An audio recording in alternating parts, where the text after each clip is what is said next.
গতকাল মার্কিন president Donald Trump ভারতের প্রধানমন্ত্রী নরেন্দ্র মোদীর সাথে টেলিফোনে ৩৫ মিনিট কথা বলেছেন। এই ফোন আলাপটা হঠাৎ করেই হয়নি। আপনারা জানেন যে গত ১৫ থেকে ১৭ জুন কানাডার আলবার্টায় G7 এর একটা সামিট অনুষ্ঠিত হয়েছে। প্রতি বছরই এই গ্রুপ 7, এই G7 এর যে সদস্য দেশগুলো আছে 7টি দেশ, তারা বৈঠক করেন এবং এই শীর্ষ বৈঠকটি এবছর কানাডার ক্যালগেরি, আপনারা সবাই জানেন, সেই ক্যালগেরি খুব কাছে একটা খুব সুন্দর একটা শহর আছে, সেই শহরটার নাম হলো কানানাস্কিস। সেইখানে এবারের এই G7 এর মিটিংটা হয়েছে। এখানে 7টি দেশের বাইরেও ইউরোপিয়ান ইউনিয়ন অতিথি হিসেবে অংশগ্রহণ করে। এছাড়া প্রতি বছরই এখানে বিভিন্ন দেশকে আমন্ত্রণ করা হয়। যেমন ইন্ডিয়া যখন G7 এর মিটিং হয়েছিল, সেখানে বাংলাদেশের প্রধানমন্ত্রী হিসেবে শেখ হাসিনা জয়েন করেছিলেন। তো এবছর G7 এর মিটিং এ আমাদের অস্ট্রেলিয়া ছিল, ভারত ছিল, ব্রাজিল ছিল, আরো কয়েকটা দেশ ছিল, ইউক্রেনও ছিল। তো কথা ছিল যে এই G7 মিটিং এর সময় ট্রাম্পের সাথে মোদির একটা সাইডলাইন মিটিং হবে। সেই মিটিংটি হয়নি, কারণ আপনারা জানেন যে ইরান এবং ইসরায়েলের যুদ্ধের প্রেক্ষিতে এবং সেখানে বেশ কিছু জরুরি অবস্থা তৈরি হয়।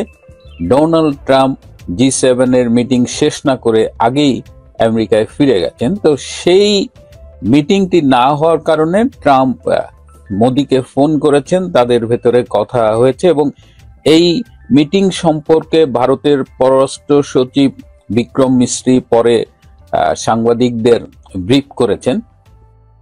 সেই ব্রিফ অনুযায়ী আমরা জানি যে টেলিফোন আলাপে ইরান এবং ইসরায়েলের যুদ্ধ নিয়ে কথা হয়েছে, রাশিয়া এবং ইউক্রেনের যুদ্ধ নিয়ে কথা হয়েছে এবং সেই ফোন আলাপে অধিকাংশ সময় যে ভারতের অপারেশন সিঁদুর, আপনারা জানেন যে 22 এপ্রিল কাশ্মীরের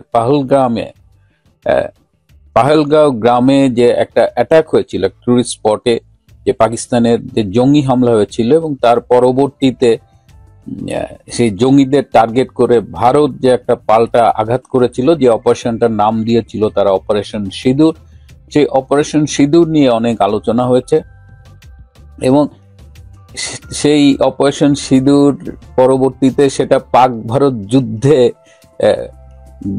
জড়িয়ে গিয়েছিল। পাক ভারত যুদ্ধ কিংবা পাক ভারত সংঘর্ষ বলা যায়। তো সেই সংঘর্ষ 4 দিনের মাথায় থেমেও গেছে, কিন্তু কেন থেমেছে সেই থামার কৃতিত্বটা মার্কিন প্রেসিডেন্ট ডোনাল্ড ট্রাম্প নিয়ে থাকেন। তিনি বলেন যে তিনি দুই পক্ষের সাথে আলোচনা করে এই যুদ্ধটি থামিয়েছেন, যদিও ভারতের পক্ষ থেকে এটি স্বীকার করা হয় না। পাকিস্তানও এটি নিয়ে তেমন কিছু বলেনি, কিন্তু ভারত খুব স্ট্রিক্টলি বলেছে যে দুই দেশের সেনাবাহিনীর উচ্চপদস্থ কর্মকর্তাদের ভেতরে আলোচনার ভেতর দিয়ে এই সংঘর্ষ বা যুদ্ধ থামানো হয়েছে। মোদির পক্ষ থেকে এই কথা যখন বলা হয়েছে, তার পরের দিনই দেখলাম যে ট্রাম্প আবার বলেছে না, সেই মেডিয়েট করেছে পাক ভারত যুদ্ধ থামানোর জন্য। খুব ইন্টারেস্টিং হলো যে মোদির সাথে ট্রাম্পের আলোচনায় বাংলাদেশ বিষয়েও আলোচনা হয়েছে। বাংলাদেশ বিষয়ে কি আলোচনা হয়েছে সেটি আমি বলছি, তার আগে একটু মজার খবর বলি যে ট্রাম্প যখন মোদির সাথে কথা বলেছেন তার পরপরই আমরা দেখলাম যে পাকিস্তানের আর্মি চিফ হোয়াইট হাউসে ডোনাল্ড ট্রাম্পের সাথে লাঞ্চ করছে।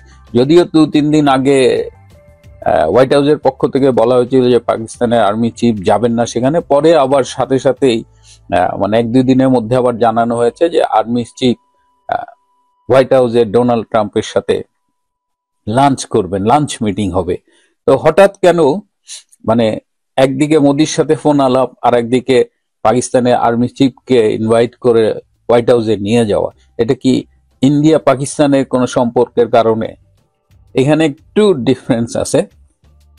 আপনারা জানেন যে ইরান আর পাকিস্তান দুটোই মুসলিম দেশ এবং পাকিস্তানের পারমাণবিক শক্তিধর একটা দেশ পাকিস্তান। ইসরায়েলকেও বলা হয় যে তারা আগামী 2-3 বছরের মধ্যেই পারমাণবিক শক্তিধর দেশ হয়ে উঠতে পারে। তো আবার পাকিস্তানের সাথে ইরানের একটা সীমান্ত আছে।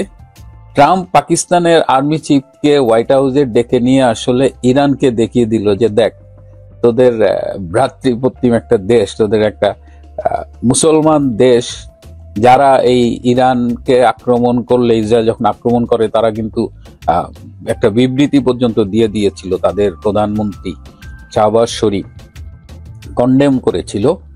তো সেই পাকিস্তান ইরানের পক্ষে কিন্তু আলটিমেটলি থাকতে পারেনি।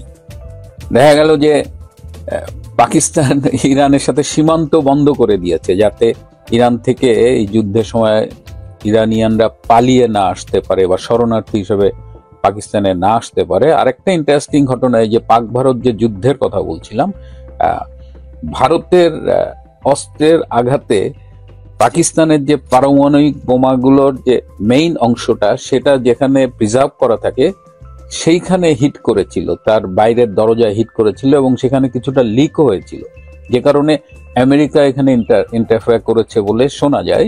এবং এখন পাকিস্তানের যে পারমাণবিক বোমা আছে, সেখানে যে লিক আছে, টোটালটা এখন আমেরিকান আর্মির কেয়ারপে আছে। পাকিস্তানের পারমাণবিক বোমা এখন আর পাকিস্তানের নিয়ন্ত্রণে নেই, সেটা এই পাক ভারতের এই সংক্ষিপ্ত যুদ্ধের পরে যে আমেরিকানরা এসে সেটা কন্ট্রোল করছে।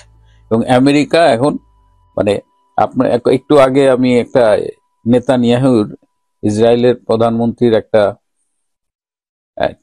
ইন্টারভিউ শুনছিলাম।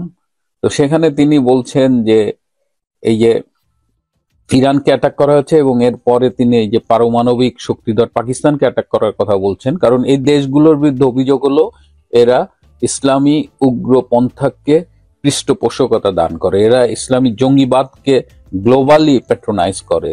সো সেই দিক দিয়ে পাকিস্তান কিন্তু ইসরায়েলের থ্রেটের মধ্যে আছে। এবং ঠিক সেই সময় ট্রাম্প খুব শেয়ানা একটা খেলা খেলে দিল, সে ডেকে নিয়ে গেল এই পাকিস্তানের সেনা প্রধানকে এবং ইরানকে যেমন একটা শিক্ষা দিল, পাশাপাশি সেইখানে আমাদের পাকিস্তানি সেনা প্রধান আবার একটা খুব দারুণ কথা বলেছে। তিনি বলেছে যে পাকিস্তান এবং ভারতের মধ্যে যে যুদ্ধ, সেটি থামানোর জন্য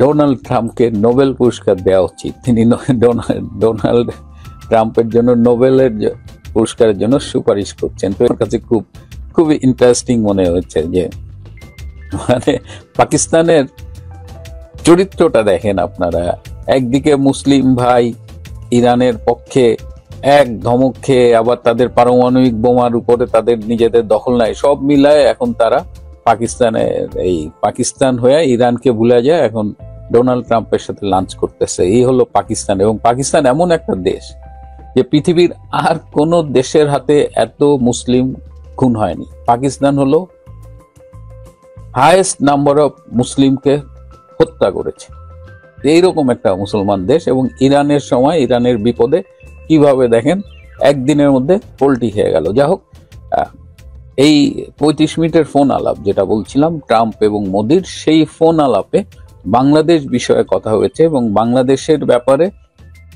দুজনেই একটা বিষয়ে ঐকমত্য হয়েছে যে বাংলাদেশে একটি ফ্রি, ফেয়ার এবং ইনক্লুসিভ নির্বাচন হতে হবে। বাংলাদেশে একটা সুষ্ঠু নির্বাচন চাই এবং অন্তর্ভুক্তিমূলক নির্বাচন চাই।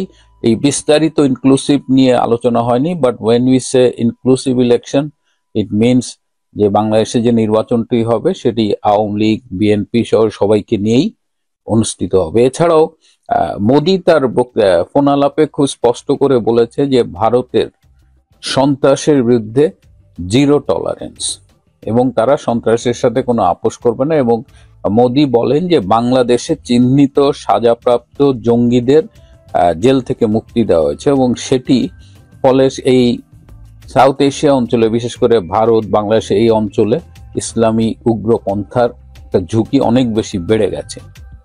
এবং মোদি আরো ট্রাম্পকে বলেন যে এই অঞ্চলের শান্তি স্থিতিশীলতা রক্ষার জন্য ভারত তার